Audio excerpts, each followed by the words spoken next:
एक चुड़ैल जंगल में रहा करती थी। वो बहुत खतरनाक खूंखार चुड़ैल थी। वह आते जाते लोगों को अपना शिकार बनती और उनको अपने बरगद के पेड़ पर ले जाकर मारकर खा जाती। एक दिन चुड़ैल रूप बदलकर एक सुंदर औरत के रूप में लकड़ी काट रही थी। तभी उसने देखा कि एक मुसाफिर वहां से गुजर रहा था। समझ नहीं आ रहा है, यह लकड़ियां घर तक लेकर जाऊं तो जाऊं कैसे? क्या करूं? अगर मैं लकड़ियों को यहाँ छोड़ दिया तो यह रात में खराब हो जाएगी। बारिश इन लकड़ियों को खराब कर देगी। वह मुसाफिर उसकी बातें सुन रहा था। उसकी मदद करने के लिए उसके पास आया। सुंदर औरत उस मुसाफिर को लेकर अपने बरगद के पेड़ पर बने घर में चली जाती है। आप थोड़ी देर बैठो, मैं आपके लिए चाय बना देती हूँ। बाहर मौसम खराब है, थोड़ी चाय पी लोगे तो अच्छा लगेगा। तभी सुंदर औरत अपने असली खूंखार रूप में आ जाती है और गुस्से से लाल होकर कहती है,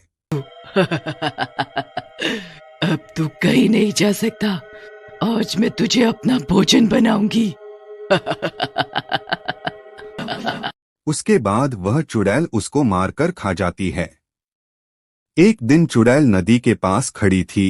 तभी उस नदी पर एक लड़का आता है।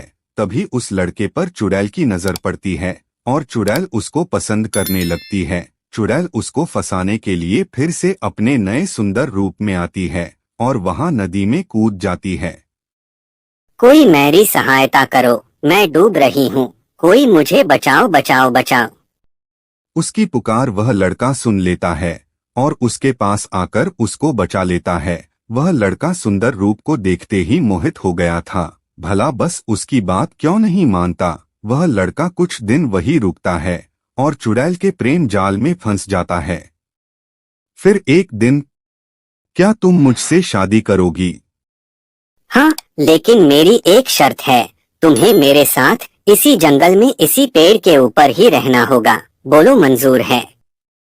वह उससे शादी करके जंगल में ही उसके साथ रहने लग जाता है। कुछ समय बाद उनकी एक बेटी हो जाती है। वैसे तो चुड़ैल के पास रूप बदलने की ताकत थी, लेकिन अमावस्या की काली रात को चुड़ैल अपना असली रूप नहीं छुपा पाती थी। एक अमावस्या की रात उसका पति उसे बदलती चुड़ैल रूप में देख लेता है।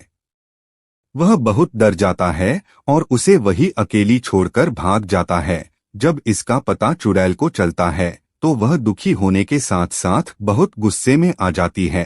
पर गुस्सा शांत होते ही उसको अपनी बेटी की याद आती है। वह अपनी बेटी को अपनी चुड़ैल होने का राज नहीं बताती है। उसको डर होता है कि उसकी बेटी भी उसे एक दिन यह सच जानकर छोड़ देगी। यह सोचकर भी वह खुशी से एक दूसरे के साथ अपना जीवन बसर कर रहे थे। चलो बेटी, हमें गांव